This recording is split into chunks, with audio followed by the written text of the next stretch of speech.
My name is TJ. I'm a person in long-term recovery. For me, that means I haven't had a drink or a drug since August 9th, 2016. I'm here hosting the Recovery Matters podcast with Victor Reynolds. So you're in recovery, Victor? Yes. What's that like? It's great. I mean, it's just a wonderful feeling only because I never had feelings. Yeah. I never had emotions. I was a cold-hearted, out of all the kids my dad had, he chose me to become a monster. Would you say become a monster? What do you mean by that? My dad taught me how to become a gangster. Okay. He was in Vietnam. Mm-hmm. He shot pure heroin for years. He did a couple tours, and he just trained me to be heartless. Okay. And you took that to the streets? Literally. Took it to the streets, took it to my family, took it to whoever came in my cipher. It wasn't fun hearing my mother tell me that you're heartless. You have no feelings at all. Mm-hmm. You're like stone. When I look into your eyes, I see nothing. Mm-hmm. Like you're empty, demonic, as a kid. Wow. Do you think that helped push you along the path that you did? I know my parents loved me very dearly, Mm-hmm.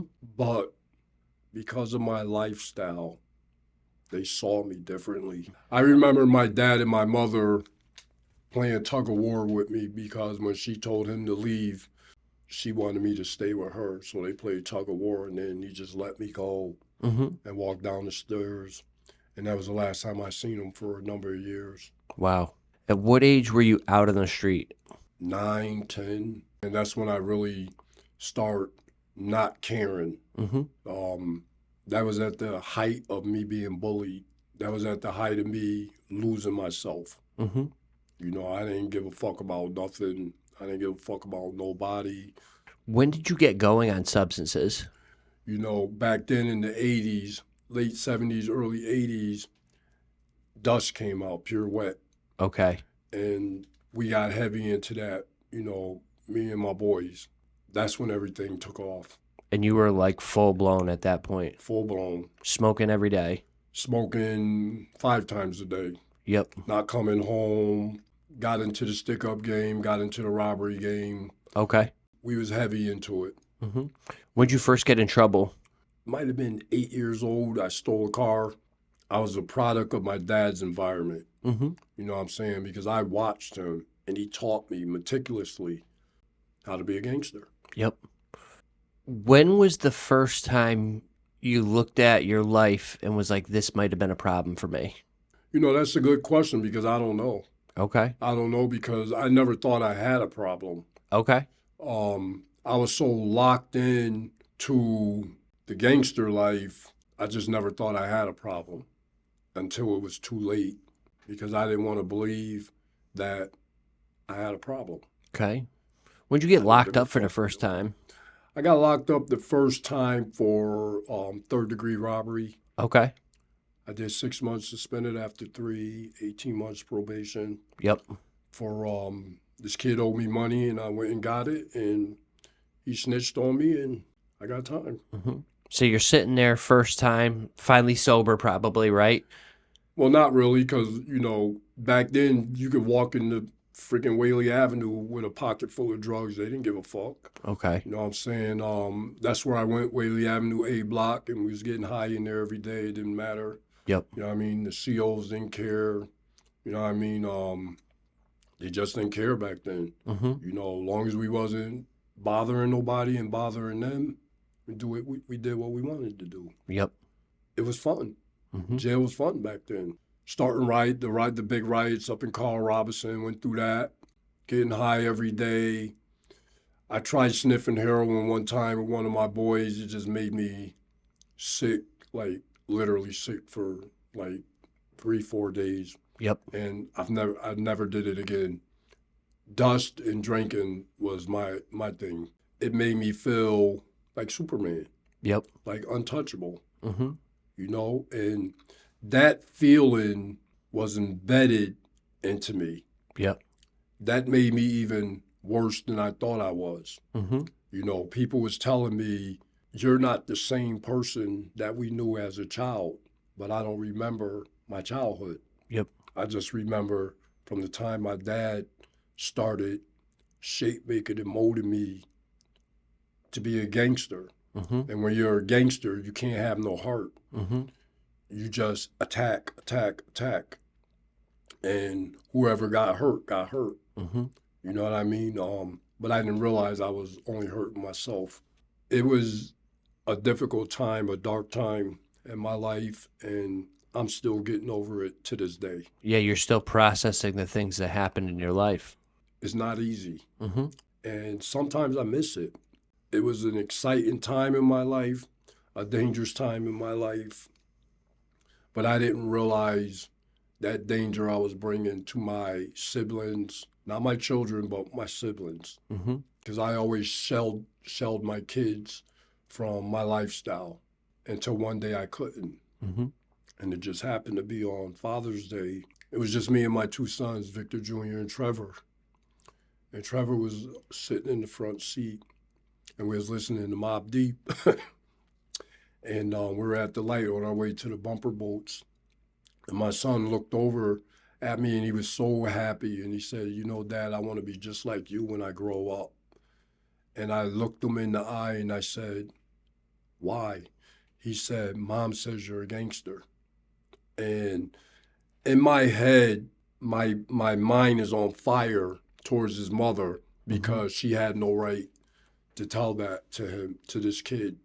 I looked him in the eye and I said, no, you don't. I said, no, you don't. You don't want to be like me. That just broke me right there. It just shattered everything. You know, I still deal with that to this day. It hurts. Doesn't matter how many years I've been clean and sober, and I've been clean and sober a number of years, and I'm still processing the reality of the things I did wrong to everybody in my life. Yep. At what point did change occur for you? When I was facing a lot of time, the feds came after me for all the shit we was doing. We did a lot of bad things to a lot of bad people, but it was still a crime. Yep. I did the 8 years, and I let my team go. I took the charges myself. I gave my life to the Lord. Okay. That was the turning point, period. I became a Christian, but I wasn't living as a Christian. Yep. You understand what I'm saying? I was still doing stupid shit because I didn't understand what being a Christian was all about. When I found out that I had congestive heart failure while I was incarcerated was really my turning point on really changing my life, because I was dying and I didn't know I was dying. I thought I had the flu. Wow. I found out when the CO gave me a direct order to go to see medical. I'm not going to see medical because I got the flu. So I went to medical, and they called 911 immediately, sent me off to the hospital. The nurse came in and grabbed my hand, and she said, I got some bad news. So I thought that she was going to tell me that something bad happened to somebody in my family, not thinking that the next words coming out of her mouth is, you have congestive heart failure. And I looked at her. She said,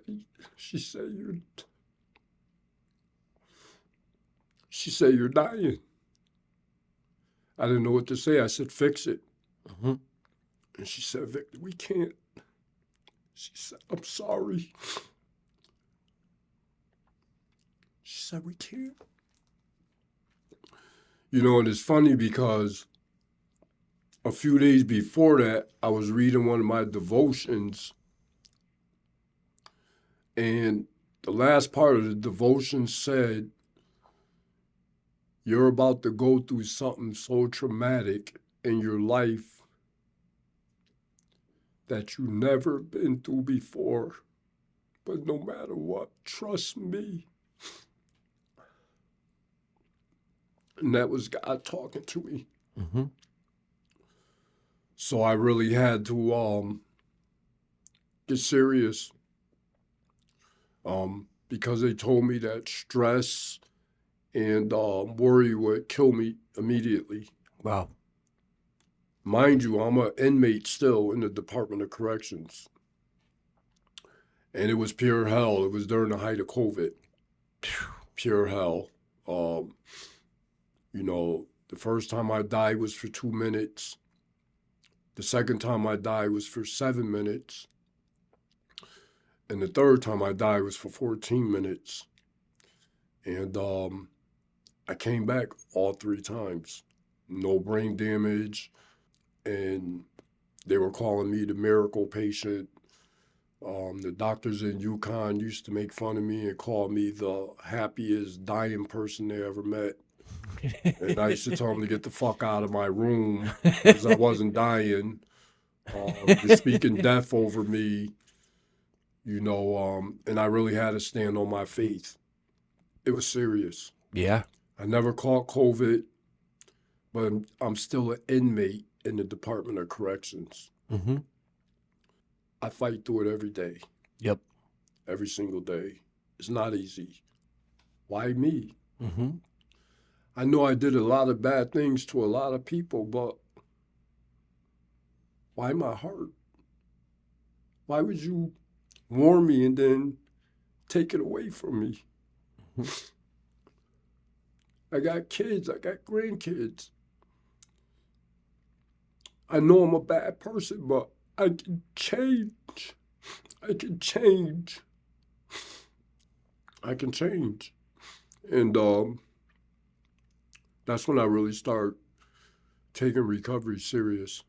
Even though I'm on 29 different medications, I still take OxyContin to this day for pain only. It's controlled. I don't abuse it, but I have no other choice but to take it because the pain is excruciating. I'm in pain right now. Mm-hmm. But I mask it because I'm not going to let my disability stop me from moving forward. Yep. I'm not going to let my disability ruin me. Sometimes I have thoughts when I walk by the package store. I can easily drown myself with Hennessy or whatever I decide to drink. I could easily do that. I could easily, go to Harlem and get some real wet dust, pop these perks to mask the pain. Mm-hmm. But I deal with it today. Do you think that God gave you a second chance to carry the message of recovery to other people? I don't think he did. I know he did. Okay. I know he did. It was my calling. Like I said, we did a lot of bad things to a lot of bad people, but I did a lot of bad things to a lot of good people also. Mm-hmm. The whole time I was protected. I'd never been shot. I'd never been stabbed. And I knew it was God. It had nothing to do with my art. I'm a second-degree black belt in judo. It didn't have nothing to do with my guns, my team, nothing. God protected me. I asked him to create in me a clean heart. I didn't know that he was going to literally do that. Mm-hmm. The heart that I have now is the new heart that God gave me. The old heart that was taken away from me because of my condition, congestive heart failure, was the evil heart. It was the heart that didn't have a soul. It was the heart that didn't give a fuck. It was the heart that abused drugs and alcohol and women and family. Mm-hmm. It didn't matter because that heart was no heart. Mm-hmm. It had no emotions. It showed no emotions. It was dark and evil. Mm-hmm. And God put a new heart in me. I believe is really changing me. Yeah. To be a better person, a better individual. And I'm still learning because I still have triggers. Mm-hmm. I still have lost emotions that I'm dealing with. It's an everyday battle for me. I remember you telling me a little bit about this really awesome out-of-body experience that you had in recovery. You want to share a little bit about that? Well, I was in Yukon in might have been 2019, 2020, early 2020. Um, and the Department of Corrections all but gave up hope on me. They were ready to send me back to McDougal to go into hospice to die. And the night before that, I said, God, they're trying to kill your child, and just went off to sleep. Got up the next day, went and took my shower. Coming out the shower, little short guy sitting on the couch. Who are you and what the fuck are you doing in my room? He says, I'm your new cardiologist. I said, my new cardiologist. Matter of fact, he said, I'm your new cardiologist, Dr. Kennedy. And I said, new cardiologist, they're about to ready to send me back to Yukon. Back to McDougal in the hospice to die. I even got the life vest right there. He said, you're not going anywhere. I was like, what? He's like, yeah, I just said I'm your new cardiologist. And I talked to a few of my colleagues down at Yale, and they want to take a look at your situation. Mind you, I didn't have the left ventricular assisted device on me just yet. That's the machine that actually saved my life until I got the heart transplant.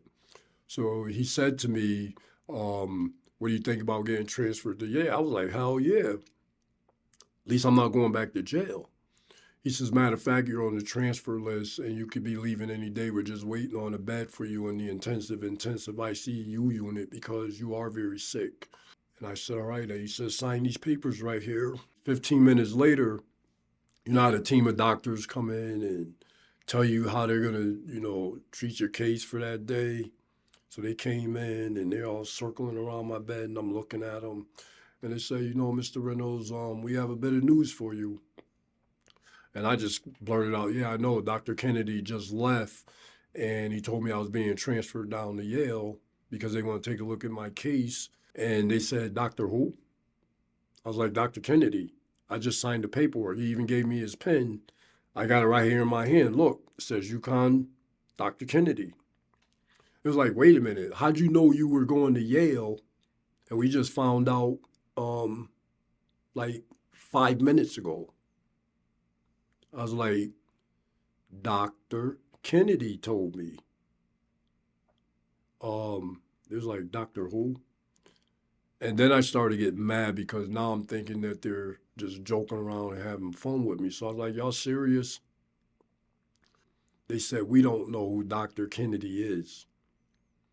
To this day, my own doctors at Yale don't know who Dr. Kennedy is. Wow.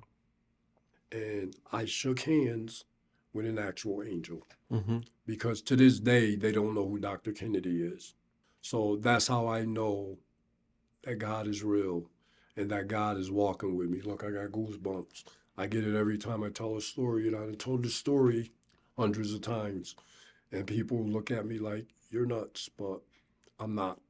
I know it was an angel. I believe it 100%. Tell me about the positive things you do in recovery today. Humility, for me, is the best part of my recovery. Okay. You know what I'm saying? If you come to me and ask me for help, I'm going to help you. And if I can't help you, I'm going to find someone who can. If somebody came in here today, right now, in their first 24 hours of recovery, what do you think the best piece of advice or support that you could give them would be? Are you serious and ready to put the work in? Mm-hmm.